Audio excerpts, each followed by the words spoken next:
¿Qué decir? La primera palabra que viene a mis labios es gracias por vuestra presencia.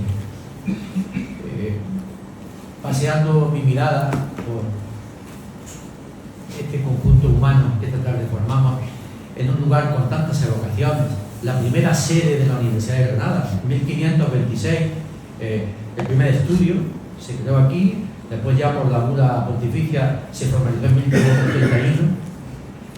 Este aula que ha sido escenario de tantas clases desde esa época, la verdad es que tiene una especial resonancia para mí. Gracias por la presencia de tantas personas queridas para mí. Que me vaya a permitir que empiece agradeciendo la presencia de la decana de mi facultad, del secretario, del anterior decano, de la anterior directora de mi departamento y de mi alumna. Formáis todo el elenco, además de algunos compañeros profesores, incluso hasta un profesor visitante de la Universidad de Jaén, lo veo por ahí. Gracias por estar aquí, por querer compartir este momento. Gracias a los representantes de la Diputación de Burgos, de la Asociación Manjoniana, por extensión del municipio natal de Manjón, Sargentes de la Lora, a los responsables de la obra social Padre Manjón, a los antiguos alumnos del Seminario de Maestros, de los cuales don Antonio Vilches y el domingo son mis representantes, y a los distintos integrantes de la institución Ave Mariana, representada desde uno de sus patronos hasta distintos profesores y profesoras. Gracias de corazón. Gracias por hacer realidad a esta obra al doctor René Payo, director de la Real Academia de la Historia de Burgos, que me escribió para comunicar que resultaba imposible estar aquí en Granada por sus múltiples ocupaciones, a la institución Fernán González y a la Fundación Círculo de Burgos y a la propia Asociación Manjoniana de aquella ciudad. También gracias por el apoyo a este acto de don Antonio Siles, en nombre de la Abadía de Sacromonte y de su cátedra Andrés Manjón, y el apoyo expreso del arzobispo, que ayer, para sorpresa mía, a las 10 de la noche me llamaba por teléfono. Nunca me veía con el arzobispo por teléfono. Pues anoche me llamó y bueno, pues me quedé un poco impactado, ¿no? Bueno, pues, gracias a don José María, pues sus múltiples ocupaciones tampoco le han permitido estar aquí. Gracias al trabajo ímprobo de los dos correctores. Ellos han sido muy dedicados, pero han sido muchas horas de lectura, muchas correcciones. Ya sabéis lo que nos dedicamos a este oficio, lo que supone corregir y hasta 2 veces estas 500 páginas. Gracias de corazón. Gracias al apoyo de la familia Manjón, que está aquí hoy presente en sus 2 ramas, la rama de Sargentes y la rama de San Andrés de Monteagudo. Gracias de corazón, porque para mí han sido un gran apoyo. Y gracias a mi familia, a mi esposa, a Mariochi, a mi hija. Ya sabéis que un libro es un parto, y en mi caso los 20 libros han sido 20 amenazas de divorcio. ¿Qué os voy a contar, no? Sin su paciencia, sin su apoyo, hubiera sido imposible.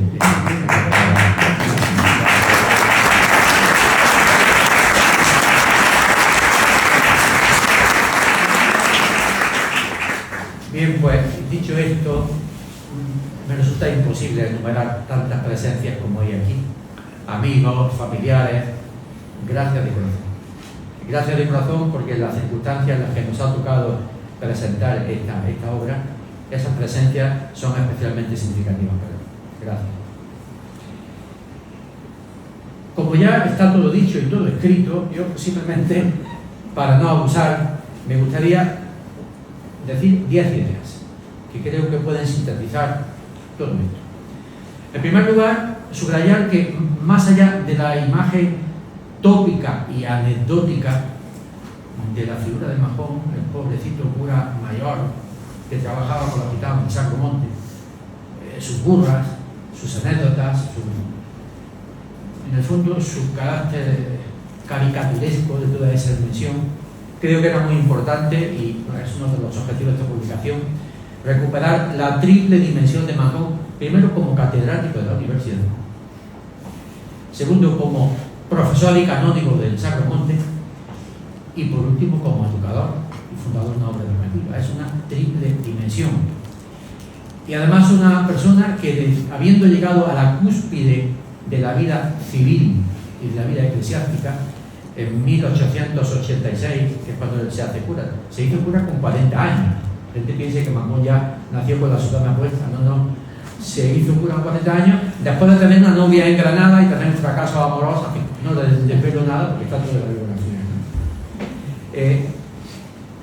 En la Granada de 1886, ser catedrático y ser canónigo era lo más.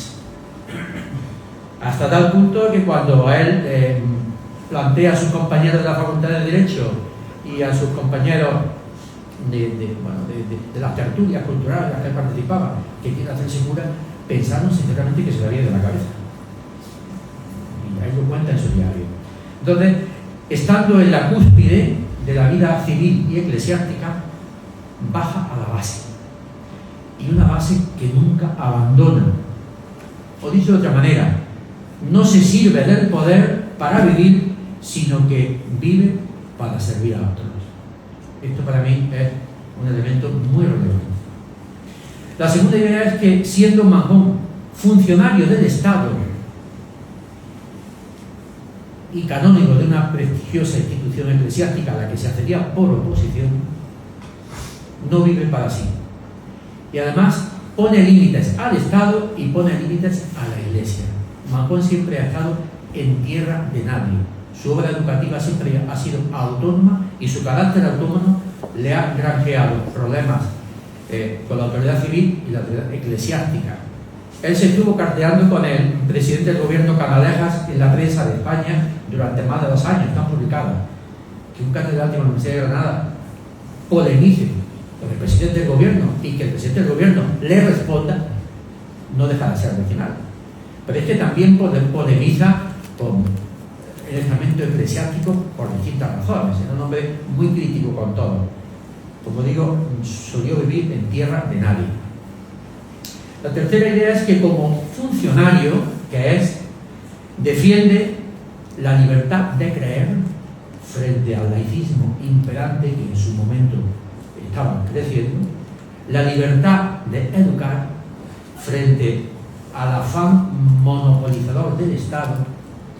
De hecho, él llama en distintas intervenciones públicas en la universidad al Estado, lo acusa de solidocente. Y también defiende la libertad de elegir los derechos de las familias. Hasta tal punto que dice en algunos de sus discursos públicos que el Estado es de todos y para todos, no de algunos, ni de mayorías que se alternan en el poder. Y aquí, bueno, pues cuando el ministro de Educación, entonces de Instrucción Pública, el conde Romanones, le nombra el organismo que entonces sabía que era equivalente a lo que era el Consejo Escolar del Estado, le nombra y le responde una carta diciendo: señor ministro, si este nombramiento significa quitarme la libertad de opinar y de decir, métase usted el nombramiento donde le quepa. Y le escribió al ministro diciéndole eso. Y se conserva la carta. Y con los políticos para ver eso. Cuarta idea: no solo atiende a la mujer. Manjón comenzó trabajando con las mujeres. Lo de los niños fue por accidente. No solo atiende a las mujeres, sino que cuando empieza a entender su obra, lo hace con la infancia desfavorecida. Y cuando lleva 15 o 16 años, descubre que necesita un perfil de educador alternativo que la escuela normal no le da, y crea su propio centro de magisterio en 1905, que es el centro no oficial más antiguo de España. De forma que el vanguardismo de Manjón radica sobre todo en su actitud, lo que nos decía hace un momento Domingo, en las 3 lecciones que se desprenden de su legado: asumir un compromiso por los excluidos, desde la fidelidad a sus principios y respondiendo a los problemas y necesidades de su momento histórico. Él mismo se define como un hombre del hoy. La quinta idea es que desde una renovación metodológica, él estuvo en contacto con el Instituto de Enseñanza y de hecho fue compañero de tertulia de debate de Ginés de los Ríos. Por eso resulta especialmente interesante que durante el centenario nuestra anterior rectora inaugurara una placa en la Facultad de Derecho junto a la de Giner de los Ríos. Pues él coincide metodológicamente prácticamente en todo con la institución de la enseñanza. Él no critica la institución de la enseñanza, critica algunos aspectos de algunos institucionistas. Pasa que después esto se ha manipulado, como decía antes Domingo, y después de la guerra civil hubo ahí, en fin, un momento de ensombrecimiento de su figura porque se intentó utilizar lo que él representaba. Por tanto, él era un hombre del siglo XIX, profundamente conservador, desde una renovación metodológica que aporta, más que pedagogía manzoniana, creo que no se puede hablar de pedagogía manzoniana, hay que hablar de estilo educativo manzoniano, pensamiento educativo. Esto es un error excesivamente extendido. Don Andrés no fue pedagogo porque venía del mundo del derecho, fue un pedagogo autodidacta, maestro a palos, comentando la imagen de Molière. Entonces, él no hace una pedagogía, él simplemente adapta lo que lee, lo que experimenta, y hace justamente lo contrario que los pedagogos de su época. Elabora una teoría y la aplica. No, él se pone a trabajar y cuando trabaja, cuando hace cosas, reflexiona y publica. Entonces, renueva la metodología, no tanto los contenidos, pero coincide con todos los movimientos de regeneración social en que la educación es una palanca de transformación social. De hecho, yo me atrevería a decir que quizás los 500 años de historia de la universidad, con la repercusión y resonancia nacional e internacional que tuvo la figura de Manjón, creo que no hemos tenido otro. Y esto me parece que es un elemento a considerar. Como decía también antes mi buen amigo Ángel, para Manjón la educación es obra de amor. Quien no sabe amar no sabe educar. En una de las paredes de nuestra facultad hay un graffiti que dice justamente esto. Y yo me quedé muy sorprendido. Hará casi 20 años, un día yo dije en clase esto, y alguien de nuestros alumnos se sintió inspirado, lo puso en la pared, y allí está todavía, en el aparcamiento. Está ya muy desgastado, justo cuando vamos para la fotocopiadora, allí está ya. Pues eso fue después de una clase en que yo dije esta frase, y al día siguiente apareció ahí. Bueno, pues bendita la obra, ¿no?, en que esto inspira a nuestros alumnos. Y todo esto, como también decía Domingo, sin renunciar ni a su identidad, ni a su coherencia, ni a su visión de la vida, que no excluía lo trascendente. Y en esto coincide con Giner de los Ríos. Giner de los Ríos era un hombre profundamente religioso, un buscador de la trascendencia, que ofrece una línea de convergencia con Manjón muy potentes. Otra cosa es que la segunda generación de institucionalistas interpreten al fundador, y de hecho en la segunda edición de las obras de Giner de los Ríos misteriosamente desaparecen algunas páginas en las que el maestro reflexiona sobre estas cosas, con lo cual me parece que su idea de la educación integral, en aquella época no se hablaba de educación integral, se hablaba de formación de hombres y mujeres cabales. Esa palabra tan intensa que yo se la oía todavía a mi abuelo y la hemos dejado de usarla. Él hablaba de la necesidad de formar personas cabales, íntegros, que él decía que tan necesarios son, y yo añado, y que continúan siendo. La octava idea es que Manjón, y esto se ha evidenciado en el centenario, es una figura puente. Manjón es alguien que une. Después de 2 o 3 años de trabajo en el centenario, en los distintos actos, yo he experimentado que Manjón es un punto de convergencia. El Ayuntamiento de Granada aprobó por unanimidad una serie de declaraciones con motivo del centenario, todos los partidos políticos. En la Junta de la Facultad de Derecho se aprobó por unanimidad esta placa. El día en que inauguramos en el Paraninfo de Derecho el centenario, allí estaba toda la sociedad de Granada. Y curiosamente, yo he unido este carácter de puente, de espacio de encuentro de Manjón, con el seudónimo que él utilizó en 1883, publicó una autobiografía en un periódico de Granada, La Libertad, y firmaba con el seudónimo Pedro Puente. Curioso, ¿no? Me parece que él no estaba pensando en eso, pero yo sí pienso en eso. Me parece que puede ser interesante.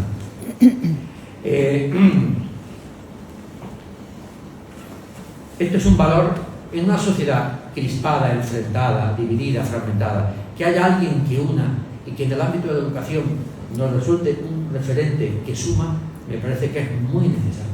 Por eso yo tuve especial empeño en recuperar la figura de don Andrés como catedrático de la universidad, porque se habían incidido en otros aspectos, pero en este se había incidido poco. Y en ese sentido creo que se han conseguido bastantes resultados. Esta figura que tiene una proyección muy, ¿cómo diría?, muy pronta en el momento en que él está llevando a la práctica sus proyectos. En 1898, en el Ateneo de Madrid, el premio Nobel Ramón y Cajal, el doctor Olóriz y el doctor Benito Hernando plantean la figura de Manjón públicamente y se la recusa. Que curiosamente, en la exposición que hay en la sala aledaña sobre la Facultad de Medicina, aquí hay un dato muy curioso. Hay un cuadro que todos conocerán, el cuadro de Pradilla, que representa la entrega de Boabdil de la llave de Granada. Bueno, pues el modelo que usó Pradilla para pintar a Boabdil es el doctor Hernando. Curioso, ¿no? Un catedrático de anatomía patológica, creo que era, que es el que catapulta a Manjón en Madrid, justo con Olóriz y con Cajal. Y para acabar, y en clave creyente, me van a permitir que sería genial recuperar, descubrir el perfil inspirador y ejemplar que esta figura tiene para nosotros, especialmente para los que somos creyentes. En los 500 años de historia de la Universidad de Granada es el primer profesor de la UGR que está en proceso de beatificación. No sé si lo demás no vamos a merecer algo de eso, pero no deja de ser significativo. Este detalle no se ha dicho públicamente, pero me parece que es significativo, ¿no? Bueno, ojalá que esta biografía, porque no me quiero extender, sirva para que los que van a ser sus lectores, evocando esta frase del Papa Francisco, que a mí me resultó tan entrañable, puedan encontrar en Manjón el santo de la clase de al lado, o del cole de al lado, o de la puerta de al lado, como decía el Papa Francisco. Este hombre que pasó por la escuela haciendo el bien. Pues muchas gracias.